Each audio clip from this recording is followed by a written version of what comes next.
बिस्मिल्लाहिर्रहमानिर्रहीम। अस्सलाम वालेकुम। आप देख रहे हैं हालात। मैं हूं सईद चौधरी। जनरल परवेज़ मुशर्रफ की मुबैना करप्शन और कई दीगर जनरलों को प्लाटों की अलाटमेंट्स और इख्तियारात का नजायज़ इस्तेमाल, इस हवाले से मामला जो है एक मरतबा फिर इस्लामाबाद हाई कोर्ट में पहुँच गया है। 2018 की कोई जजमेंट थी, उस हवाले से एक साबिक एक रिटायर्ड आर्मी अफसर जो हैं वो दोबारा मामला ले गए हैं। ये उसकी तफसीलात बताते हैं, वो जो जायदादें हैं जो बनाई हैं इन्होंने, कैसे बनाई हैं, उस पर बात करेंगे। और फिर शेख रशीद साहब तरदीद नहीं करने के लिए तैयार। वो कहते हैं मैं तरदीद नहीं करूँगा इस बात की कि एस्टेब्लिशमेंट का अभी तक इमरान खान पर हाथ है। वो तरदीद क्यों नहीं करना चाह रहे, इसी पर यही से बात शुरू कर लेते हैं। वैसे 2-3 टॉपिक मैं पकड़ लेता हूँ, तो बात जो है वो किसी पे भी 100% जो है वो बहुत सारी चीज़ें रह जाती हैं, फिर वो दोबारा करनी पड़ती हैं उसमें से। और फिर आप लोग गिला करते हैं कि जनाब रिपीट कर देते हैं बात। और मैं रिपीट इसलिए करता हूँ कि जिन लोगों ने पहला भी लाग नहीं सुना होता उनके लिए खुलासा सा थोड़ा सा बन जाए, ताकि उनको वो समझ आ जाए। और लाहौर वाला जो वाक़या था उस पर शेख रशीद साहब कह रहे हैं कि अब तालिबान के साथ हमारा ख़त्म हो गया है वो जो सीज़ फायर था। तो उन्होंने इशारा ये दिया कि तालिबान की कार्रवाई है। मैंने भी पिछले भी लाग में कहा था, तो लगता है तालिबान सीज़ फायर ख़त्म हो गया, तो शायद वो ये कर रहे हैं। और लेकिन ये जो प्रेस रिलीज़ जारी की है बलोच नेशनल आर्मी के, एक आर्मी उनकी लिबरेशन आर्मी कह लें, जो भी उन्होंने नाम रखा हुआ इसका, इलीगल कलदम, तो उन्होंने कहा जनाब ये हमारी कार्रवाई है। और वो कह रहे हैं कि वही बातें जो होती हैं कि जनाब फ़लाँ चीज़ का बदला ले रहे हैं, वहाँ फ़लाँ ऑपरेशन का बदला ले रहे हैं वगैरह वगैरह। वो कहते हैं कि जब उस वक्त तक ये चीज़ें हमारी जारी रहेंगी जब तक कि हमारे जो नेशनल लीडर हैं उनके साथ बात नहीं हो जाती और विड्रा नहीं हो जाती वहाँ से पक्ष फौजें, इस तरह की बात। बहरहाल ये कोई जो BNA या बलूचिस्तान लिबरेशन आर्मी, ये कोई बहुत बड़ी ताकतवर तंजीमें नहीं है। ये जो एक इतला है, ये एक रिपोर्ट है, बल्कि एक आसमा जहांगीर की जो बलूचिस्तान के हवाले से फैक्ट फाइंडिंग रिपोर्ट है मरहुमा की, उसमें उन्होंने बड़ी तफसील के साथ इन जो लिबरेशन आर्मी वगैरह अस्करियत पसंद जो कौम परस्त हैं बलूचिस्तान के अस्करियत पसंद, उनके बारे में बड़ी तफसीली बात उन्होंने की। उन्होंने ये कहा है कि जनाब ये अकेले नहीं, इनके साथ तालिबान के साथ मिलकर ये वारदातें डालते हैं। तालिबान की इनको और इनको तालिबान की हमायत और ट्रेनिंग भी। और फिर तालिबान जो तहरीक तालिबान पाकिस्तान है, इनके फिर वो डांडे जो हैं जाकर मिलते हैं इंडियन राह के साथ। ये जो जौहर टाउन में हफीज़ सईद साहब पर हमले वाला वाक़या हो, तो उसके भी जाके वो जो राब्ते रूबते ये वो उन्हीं से मिले थे, आपके जो राह वाले हैं उनके साथ। तो अब ये इशू, चलो ये बहरहाल वहाँ शहादतें भी हुई हैं और बहुत सारे जो हुए हैं लोग ज़ख्मी भी हुए हैं। अल्लाह ताला वाकई इनको सब्र दे और हुकूमत को ये इस्तात दे के मुकाबला कर सके इन दहशतगर्दों का। लेकिन इस पे जो अफसोसनाक बात है, अफसोसनाक बात ये है कि उस वक्त वज़ीर आज़म साहब तर्जमानों का इजलास बुला के बैठे हुए थे। वो हर दूसरे तीसरे दिन तर्जमानों का इजलास बुलाते हैं और फिर उन्हें हदायत देते हैं, ब्रीफ करते हैं कि शरीफ फैमिली का रगड़ा कैसे निकालना है। ये सबसे बड़े उनकी ज़िंदगी का मकसद लगता है मुझे बन चुका है कि शरीफ फैमिली का रगड़ा निकालने के लिए वो तर्जमान कहते हैं कि जनाब आप इनको वो जो भी इनके ख़िलाफ़ मुंह में आता है कहते जाएं। और फिर कभी कभी वो जरदारी साहब के बारे में भी कहते हैं जनाब पीपल्स पार्टी में ज़रा थोड़ा देर रगड़ा लाओ। लेकिन ज़्यादा टारगेट उनका ये शरीफ फैमिली होती है। लगता यह है कि वो शरीफ फैमिली से खौफज़दा हैं। एक तो वही बात कि समझा जा रहा है कि एस्टेब्लिशमेंट के जो करीब लोग हैं नून लीग के, उनमें से या जिनको वो नापसंद नहीं करती एस्टेब्लिशमेंट, उनमें शहबाज शरीफ साहब भी हैं और 3-4 और लोग भी जिनके वो नाम आते रहते हैं, कभी शायद का, खान अब्बासी का, ख्वाजा आसिफ का, ज़ुबैर साहब का, एजाज सादिक साहब का, कि ये राब्तों में रहते हैं फ़ौज के साथ मुख्तलिफ़ हवालों से। तो एक तो ये उनसे खौफज़दा हैं। और इनकी वो मैंने कहा था कि IB को कहा कि जनाब मुझे ज़रा खुफिया रिपोर्ट तो बना के दें क्या बन रहा है। वो इतला ये है कि इनके अंदर रिफ्ट जो है पड़ चुकी है पीटीआई के अंदर, और बहुत सारे लोग ऐसे इंतज़ार में हैं कि उन्हें जो ही फ्री हैंड मिलता है, इशारा मिलता है कहीं से, वहीं से मिलना है जिसके बारे में शेख रशीद साहब कहते हैं कि उनका अभी तक हाथ है इमरान खान के सर के ऊपर, वही बात, तो वो यहाँ से अडारी शिडारी मार जाएंगे। रिपोर्ट यही है कि वो पहले ख्याल था कि शायद 56 के करीब लोग हैं, अब ख्याल है कि जिन्हें पक्के जो लोग हैं वो जहांगीर तरीन के अलावा भी वो 20-22 के करीब लोग, उनके बारे में ये कहा गया है कि जनाब ये किसी वक्त भी अडारी मार सकते हैं, लेकिन मुंतज़र हैं उस इशारे के। अब शेख रशीद साहब जो कह रहे हैं कि जो हाथ है एस्टेब्लिशमेंट का इमरान खान के ऊपर और अब भी है, इन्होंने बयान दिया था और उन्होंने कहा कि जनाब इनकी पॉलिसी जो होती है ना एस्टेब्लिशमेंट की, ये 20 दिन के लिए नहीं होती, 20 साल के लिए होती है। वो जब पक्की पॉलिसी एक जिस पॉलिसी में लग जाते हैं ना, फिर उसका नुकसान भी बड़ा होता है। जो मशरक़ी पाकिस्तान में पॉलिसी बनाई थी ना इन्होंने, उसका नुकसान फिर देखें क्या हुआ, अल्लाह रहम करे ऐसे हालात ना हो, लेकिन इनके ABCD के प्लान होते हैं। शेख साहब गेट नंबर 4 के आदमी हैं, इनको तो ज़्यादा पता होगा कि उनका सिर्फ एक प्लान नहीं होता, ABC और फिर हालात के मुताबिक अगर तब्दीली नहीं करते फिर उनसे ज़्यादा गूफ तो बंदा है कोई नहीं। अगर वो हालात के मुताबिक अगर इनका घोड़ा जो है वो गिर चुका होगा और फिर उसी गिरे हुए घोड़े की ऊपर सवारी करके वो रेस जीतना चाहते हैं, ये मुमकिन नहीं होता। शेख साहब आपको भी पता है कि असल मसला ये है कि बहुत सारे लोग जो अब भी हैं वो ये सोचते हैं कि जनाब जिसके साथ इस्टेब्लिशमेंट है, जिसके ऊपर इस्टेब्लिशमेंट का हाथ है, वही इस मुल्क में हुकूमत करेगा। पहले कभी होता था, अब भी है कि अमेरिका से जो हुक्म आ गया है कि जनाब नवाज शरीफ को वज़ीर आज़म बना दें, भुट्टो साहब के साथ ये कर दें, बेनज़ीर के साथ ये कर दें, और फिर मुशर्रफ को जनाब उन्होंने थपकी दे दी है। ये पता ही है आपको, उनका नाम इस्तेमाल होता है। वो असगर खां के बारे में ये कहा जाता था जनाब अमेरिका ने कह दिया कि जनाब असगर खां की हुकूमत होगी, जब भुट्टो के ख़िलाफ़ तहरीक चल रही थी। तो तब असगर खां साहब जो अपनी निजी महफिलों में हंसा करते थे सीनियर साफ़ियों के साथ के देखे यार मेरी अमेरिका ने गल ही नहीं हुई, मेरे खाते च पाता, लेकिन तुम तरदीद ना करना। वो कहते हैं इसलिए तरदीद ना करना कि लोगों में एक तासर बन रहा है कि पाकिस्तान कौमी इत्तेहाद जो है उसकी हुकूमत आने वाली है और जुल्फ़िकार अली भुट्टो जो हैं वो जाने वाले, लेकिन फिर भुट्टो साहब भी चले गए और वो भी नहीं आ सके। बहरहाल ये एक तासर, ये कन्फ्यूजन इसलिए बरकरार रखना चाह रहे हैं कि ताकि लोग जो हैं, जो अभी अर्ज़ किया ना मैंने कि अंदर एक रिफ्ट है, भाग रहे हैं लोग, वो ज़रा थोड़ी देर टिके रहें, भागे ना। और इतनी क्या वो कि ना मैं तरदीद नहीं करता अपनी बात की और मैं तरदीद नहीं करने वाला। और उस वक्त वो आपके खान साहब को जो इधर अनारकली वाला लोहारी गेट वाला जो वाक़या हुआ है, वो अपने शरीफों के ख़िलाफ़ जनाब अपने लगे हुए थे। मरियम ट्वीट कर बैठी उस पर कि जनाब 3 मर गए, शहीद हो गए और दर्जनों जो हैं वो ज़ख्मी हैं, लेकिन इनको ये सिर्फ ब्लेम गेम के चक्करों में है, ब्लेम कर रहे हैं और उनको कैसे विक्टिमाइज़ करना है शरीफ फैमिली को, ये वो उन्होंने कहा जी अफसोस की गल है। और फौरी तौर पे फिर मैंने कहा था ना, इन्होंने हर बंदे के लिए एक बंदा मुकर्रर किया हो कि ना वो अगर बोलेगा ना फिर तूने लाजमी बोलना है, जैसे वो मुर्दे की तरह कफन फाड़ के बोल।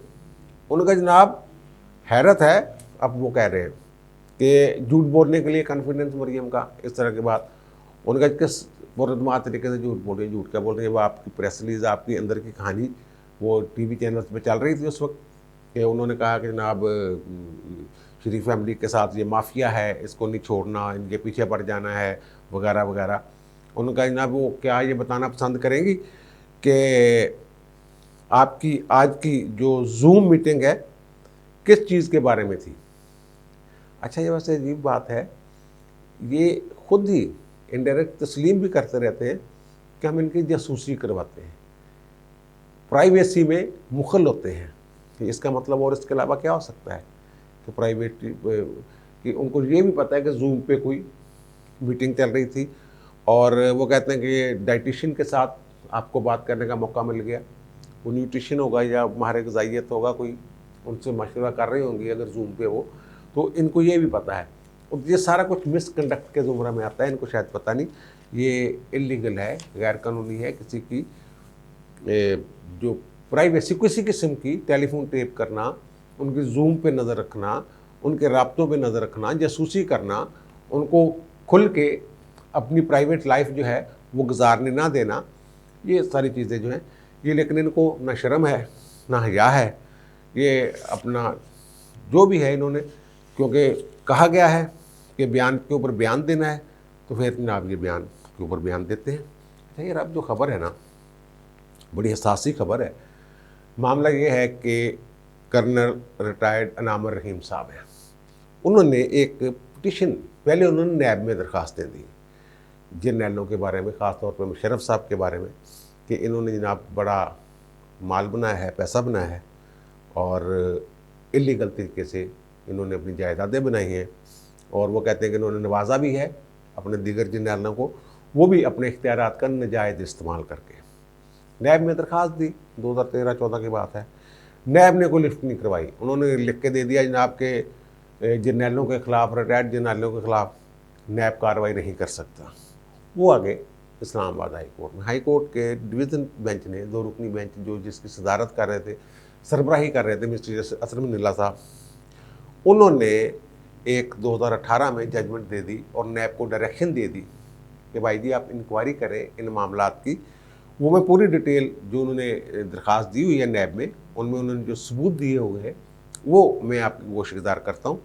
तो उन्होंने जनाब 2018 में ये जजमेंट दे दी कि जनाब आप ये करें इंक्वायरी। उनका अगर सदर के ख़िलाफ़ इंक्वायरी हो सकती है ये करप्शन की बुनियाद पे, तो सदर से बड़े अहदेदार तो नहीं जर्नैल के अफसर जो हैं। ये इस्लामाबाद हाई कोर्ट की जजमेंट है। अब उसके खिलाफ अपील नहीं की किसी ने, वो हो गई है फाइनल। यानी हाई कोर्ट ये कह चुकी है कि जर्नैलों के खिलाफ भी नैब को कार्रवाई का इख्तियार है। ये मैं देख लेता हूँ कि किस तरीके की जजमेंट है। ये जनाब जजमेंट है 25 जनवरी 2018 की। नैब फिर सोया रहा, क्योंकि फिर तो जवेद इकबाल साहब आ गए ना। पहले तो थे, जब ये मामला शुरू हुआ उस वक्त तो वो फसी बुखारी साहब थे, एडमिरल जो है रिटायर्ड। फिर रिटायर्ड कमर जमा चौधरी साहब आ गए, वो उन्होंने ये कहा नहीं हो सकता, लेकिन फिर अदालत ने जब कहा करो जनाब, तो वो अब जवेद इकबाल साहब ने भी 1 इंच भी मामले को आगे नहीं बढ़ाया। अब अनामर रहीम साहब जो हैं वो चल गए हैं इस्लामाबाद हाई कोर्ट में तौहीन अदालत की दरख्वास्त लेकर। उनका जनाब ये अदालत का हुक्म था, ये करप्शन हुई है, ये मामलात हुए हैं, तो आप जनाब इनको कहें, पकड़े इनको, नैब वालों को तौहीन अदालत के तहत सजा दें कि जनाब इन्होंने क्यों नहीं कर रहे। उन्होंने कहा जी खरबों की जो दफा के लिए मखसूस अराजी है, जो दफाई मकासद के लिए कंटोनमेंट्स की ज़मीन, वो कहते हैं कि परवेज़ मुशर्रफ साहब ने 2125 एकड़ सिर्फ कराची कंटोनमेंट जो एरिया है वहाँ डिस्पोज ऑफ की, बांटी, बंदर बांट की। वो ये कह रहे हैं ज़ाहिर जिनको वो जिनको बांटी गई वो भी तो फिर उसी ज़ुमरा में आते हैं ना कि जायज़ या नाजायज़ जैसे भी मामला तो समझेंगे ना आप, ठीक है ना। अब वो ये कह रहे हैं, पहले तो उन्होंने कहा जनाब जो शिकायत कर रहे हैं वो कहते हैं मैंने दस्तावेजी सबूत भी साथ लगाए हैं जो इन्होंने मुशर्रफ साहब की जो जायदादें हैं, वो कहते हैं कि जनाब अरबों की, वो कहते हैं जनाब सिर्फ 2 की मालियत 1 अरब बनती है उनके ख़ानदान के नाम पर। अच्छा जी, वो कहते हैं जी प्लाट नंबर 172 है, मुख्तलिफ इलाकों में वो बता रहे हैं, और फिर प्लाट नंबर 301 है, और दोनों प्लाट में है वो 2000 मुरब्बा गज के प्लाट हैं, बड़ी है, और उनकी एक प्लाट की कीमत जो 50 करोड़ के करीब है। और वो कहते हैं ख़ियाबान फैसल DHA कराची और DHA कराची के आर्मी हाउसिंग सोसाइटी, जमजमा में 2 घर, DHA इस्लामाबाद, ये जो ऊपर वाले प्लाट मैंने जिक्र किया ना, ख़ियाबान फैसल DHA और DHA कराची और आर्मी ऑफिसर सोसाइटी जमजमा में 2 घर, एक बंदे के हैं ये, एक जर्नैल साहब के। और फिर वो कहते हैं DHA इस्लामाबाद सेक्टर D में 1 प्लाट, DHA इस्लामाबाद कार्नर वाला plot number 1A1, DHA Islamabad sector D में प्लाट नंबर 15A और 15B, 2 प्लाट इकट्ठे कर लेना। और फिर जनाब उन्होंने कहा कि एक अनोखी पॉलिसी जनरल उन्होंने मुशर्रफ साहब ने कि आखिरी दिन जब आर्मी चीफ आखिरी दिन जाएगा ना नौकरी छोड़ने के, आखिरी जो सिग्नेचर होगा उसको लास्ट सिग्नेचर कहते हैं। लास्ट सिग्नेचर प्लाट की अलाटमेंट का वो लेटर होगा, और वो कितने कनाल का होगा? 2 घर का, जहाँ वो चाहें, जहाँ उनकी मौज। अच्छा, मुझे कहते हैं कि सिर्फ इन्होंने लिया, बल्कि वो उन्होंने एक और पॉलिसी भी बनाई कि 2 कनाल का घर भी एक मिलेगा, प्लाट फिर 2 कनाल का एक घर। वो कहते हैं जनाब DHA लाहौर सरकारी बजट में 2 कनाल का प्लाट, मकान नंबर है 185, फेज़ 2 डिफेंस रैया गोल्फ क्लब लाहौर, जनरल कैनी साहब को दिया गया, वो ये कह रहे हैं। और फिर कह रहे हैं मकान नंबर 68 फेज़ नंबर 1 डिफेंस, वही रैया गोल्फ क्लब जो है रहील शरीफ साहब को भी वो इल्ज़ाम लगा रहे हैं कि जनाब ये उनको दिया गया। और फिर और भी मुख्तलिफ उन्होंने बताएं कि प्लाट फलां प्लाट फलां प्लाट फलां प्लाट। और वो ये कहते हैं कि जनरल परवेज़ मुशर्रफ साहब ने अपनी किताब इन दी लाइन ऑफ फायर में ये भी तस्लीम किया है कि उन्होंने धड़ाधड़ बंदे जो हैं वो अमेरिका के हवाले किए और फिर उनके वो इस पैसे लिए। वो सहारे, ये भी तो करप्शन के ज़ुमरा में आती है ना। फिर उन्होंने एक लिस्ट दी है जिन, मसलन जब आफिया सिद्दीकी को जिन दिनों हवाले किया गया अमेरिका के, तो एहसान हक साहब, जनरल एहसान हक साहब DGISI थे, तो वो मुख्तलिफ लोगों के जो नाम हैं एक लिस्ट सबूतों के साथ के जनाब ये अब ये नैब का काम है, उसने देखना है कि जनाब ये इलीगल गैर कानूनी तौर पे इख्तियारात से तजावज़ हुआ है इन प्लाटों के अलाटमेंट में, या कोई पॉलिसी वगैरह है। ये एक चीज़ है, उन्होंने कोई 17-18 जर्नैल गणवा देते हैं भाई जी, कि वो कहते हैं जनाब वहाँ उसको प्लाट मिल गया उसको। वो कहते हैं जनाब जनरल एहसान हक साहब जो हैं उन्हें 2 कनाल के 2 प्लाट, वो कहते हैं प्लाटों के नंबर भी दिए हुए हैं और कहाँ पे हैं, और DH इस्लामाबाद में वो कहते हैं ये दिए गए हैं। फिर वो कहते हैं जनरल इशफाक परवेज़ कैनी साहब गाफ कोर्स रावलपिंडी में 4 कनाल का एक प्लाट वो कहते दिया गया, और कैनी साहब ने बतौर आर्मी चीफ जो है इस्लामाबाद में 800 गज का एक प्लाट दिया गया। और फिर उसके इर्द गिर्द 20 कनाल ज़मीन जो है वो भी कब्ज़ा करने की इजाज़त दी गई। वो कहते हैं ये है जनाब AEL फेज़ 1, और वो कहते हैं साइट प्लान की जो नकल है वो मैंने साथ लगाई हुई है, जो नैब को दरख्वास्त दी हुई है। और पहले जब ये इस्लामाबाद हाई कोर्ट में ये चीज़ें सारी कंसिडर हो चुकी हैं, जब उन्होंने कहा था कि जर्नैलों के खिलाफ भी नैब कार्रवाई कर सकती है। वो जनरल यूसुफ साहब का नाम ले रहे हैं, जनरल अजीज़ का, lieutenant general Mustafa Khan, general Abdul Jabbar Bhatti, ये तो बेचारे के एक प्लाट वाले हैं यार, रहीम खान साहब, अपना राणा अपना कर्नल साहब, और फिर जनरल सैनी, जनरल आरफ सैनी की बात कर रहे हैं, और जनरल हमीद रब नवाज़, शफ़ातुल्ला साहब, जनरल इम्तियाज़, जनरल सलाहुद्दीन, और सैयद अतर अली, जनरल नदीम ताज, जनरल एजाज बख्शी। अच्छा, ये बेचारे ना एक एक प्लाट वाले हैं, ये उन्होंने मंजे एक प्लाट तो मेरा ख्याल है ओहदे च नहीं आंदा, लेकिन बहरहाल वो अगर उन्होंने दरखास्त दी है तो नैब इन्होंने क्लियर कर दो। जनरल आरफ साहब हैं, आरफ आजाद, उनका नाम उन्होंने किया 2 प्लाट है जनाब, नहीं एक ही प्लाट है लेकिन नंबर 2 है उसका।